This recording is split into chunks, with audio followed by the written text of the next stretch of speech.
we haven't done that yet, right? Yeah. Okay.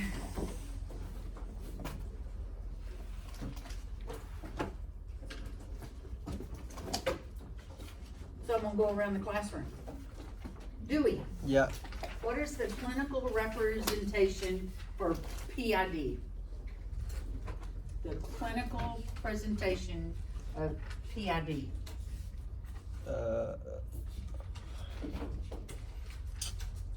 Forgot. Hmm? You mean the symptom? Yeah, why does she go to the doctor? Cause she have pain in pelvis. Mm-hmm. Vagina bleeding? No. No, not bleeding. Mm-hmm. I forgot. I just Okay. remember one. Sophia, you had your hand raised. Abdomen pain, Yeah, lower lower abdomen pain, abdomen, and pelvic pain. Yeah. Yeah, pelvic pain. Is she gonna have a discharge? Probably. probably. And fever or something. Yeah, and if it's like a gonorrhea or a chlamydia, it's gonna have a smell to it. And it can be discolored. It could be either greenish yellow or it could be brown. Okay, depending upon how far along that she is. What about for endometriosis? What's the diagnosis for endometriosis, the clinical symptoms of endometriosis? Sabine? I know the BAD part is separate. I'm not at endometriosis. Oh, you're not, oh, okay, okay. Sorry. Endometriosis, it's, no pelvic lesion, it's This- menstrual pain, massive menstrual pain. These young women usually will call in sick to school or to work. Because think about it, if you've got ectopic endometrial cells throughout your pelvic region and they're all bleeding, not just your endometrium, I can just imagine the pain. Also, infertility.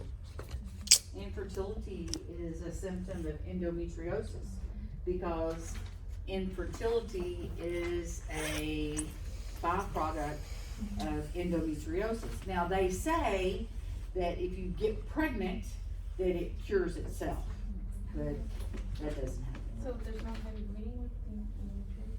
Yeah, you have heavy menstrual periods, dysmenorrhea, dysmenorrhea, or amenorrhea. When you said the tissue go everywhere, Yes, the tissue still connected to the uterus, or it's just a part of the tissue,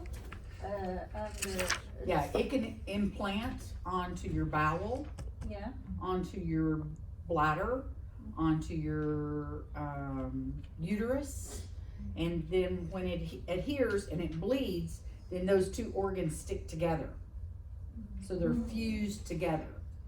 So you could even have dyspurenia with it. What's that mean? Pain with sex, okay? Because just think, if everything's adhered, it's gonna hurt, This urea too. okay? If this is the endometrium, Uh-huh, the tissue go from here to here, and it's still connection or no connection? and here's my ovary, Yeah, okay? Yeah. So, and here's my bladder on top of it, right? yeah. So endometrial cells travel down the fallopian tube. Now they're just floating out here in the peritoneum and they implant onto my bladder. So now my bladder, my posterior bladder and my anterior uterus are fused, Yeah. okay? Okay. Or it gets out, it implants on my rectum and now my rectum is fused to my uterus. Okay, that's why it's important that we know our cross-section anatomy. Okay, so Jasmine, what's the difference between adenomyosis and endometriosis? So adenomyosis, has to do with the muscle, right? The muscle. The arenal lane.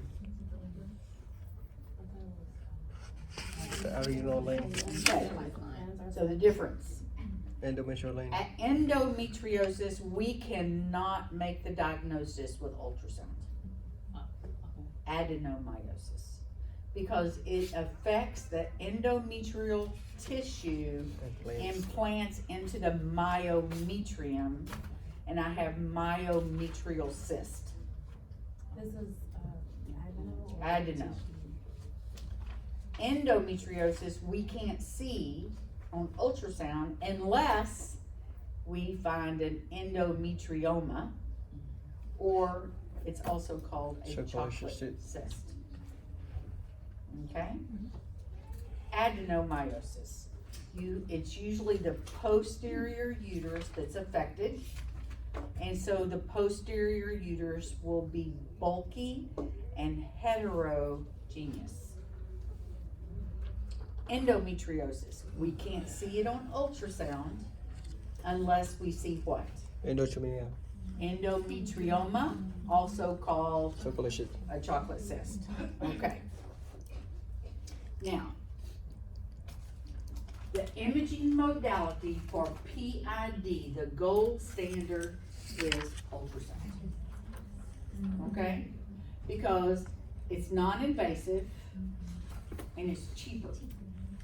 Okay, it's non-invasive and it's cheaper. Adenomyosis. Adenomyosis, MRI is better.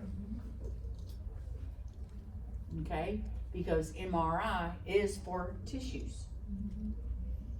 Okay, so MRI for adenomyosis. And endometriosis, we can't see it on ultrasound. Okay? So for the test, be sure you know Table 11. 248. 248. The stages of PID. Okay. It's on page 248, 3 stages. box 11-2.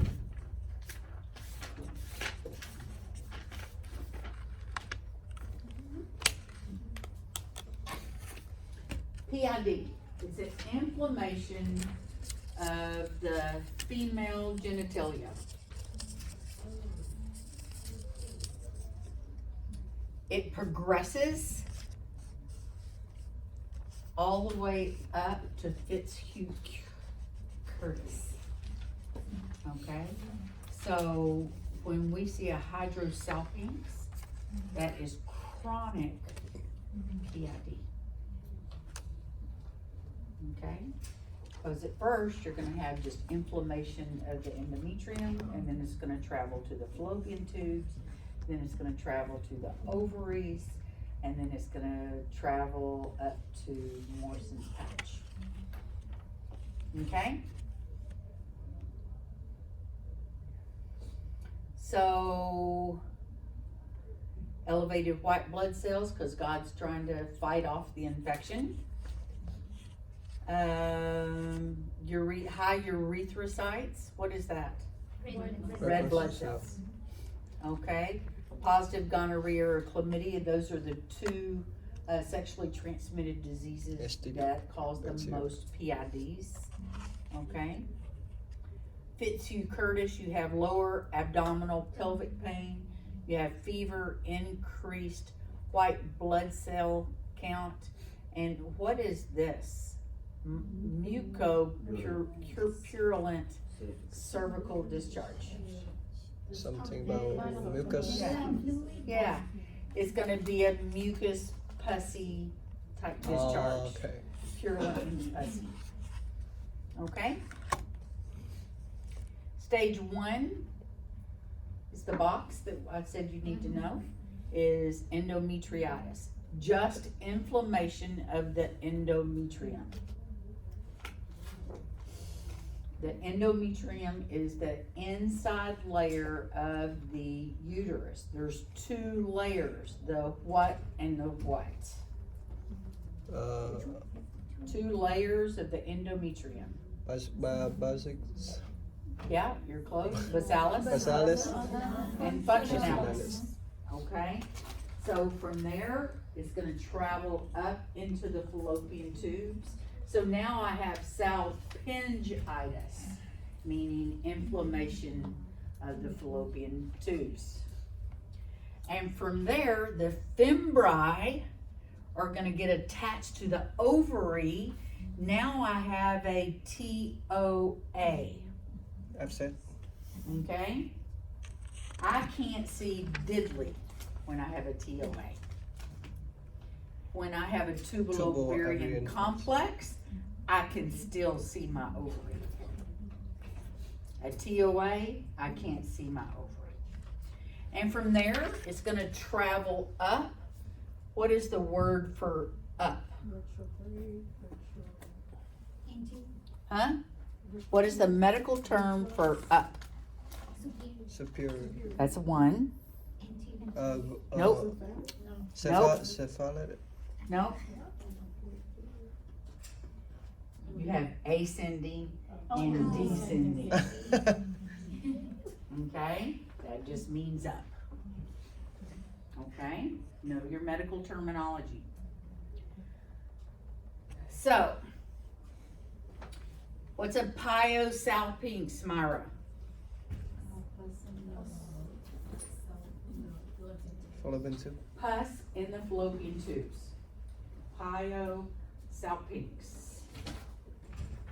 When? What is hydrosalpinx? Fluid and fallopian tube. Okay, and I know I have chronic PID when I have hydrosalpinx. Okay? Does look like. Okay, so this is what a hydrosalpinx looks like. Oh. It's just anechoic. Okay? This is a pyosalpinx here, but this area here is still considered hydrosalpinx. So they go Because together. the pus is in this area. So they go together all the time, or just Pretty Either much. one. Pretty much. It's the progression of. Okay, now, if it's on my right side and it's tender to palpate, what else does my doctor have to consider? Ectopic is one if she has a positive pregnancy test. What else? Appendix. mm. Okay, so appendix, the difference between pelvic tenderness and rebound. Okay, rebound. I push it, it doesn't hurt. I let go of it, pain. That's called rebound. That's how they make the diagnosis for appendix. Mm. It doesn't hurt to push it, but when I let go of it and it rebounds, I have pain. They call that rebound. Okay? Because I'm going to have the exact same symptoms.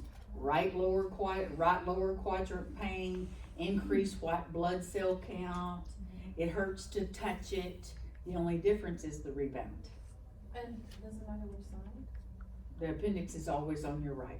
Right, but, so let's say I have pain or whatever on my left, then No. I gotta consider, with PID, do you have pain on? It's on both sides. Oh, Okay. that's, It's usually worse on one side than the other. Okay, because I can have a TOA on my right side and just hydrosalpinx on my right side, on my left side. Mm. Okay, depends on the progression and how long I've had it. so when you're in stage 1, you don't even know you have PID, or? No, your uterus is gonna hurt because where's it at? It's inside my endometrium. And don't we have cramping when we're trying to get ready for our cycles? Right. Okay, because the endometrium is sloughing off. So if it hurts during menstruation, can you imagine what it's gonna feel like if I have an infection in there?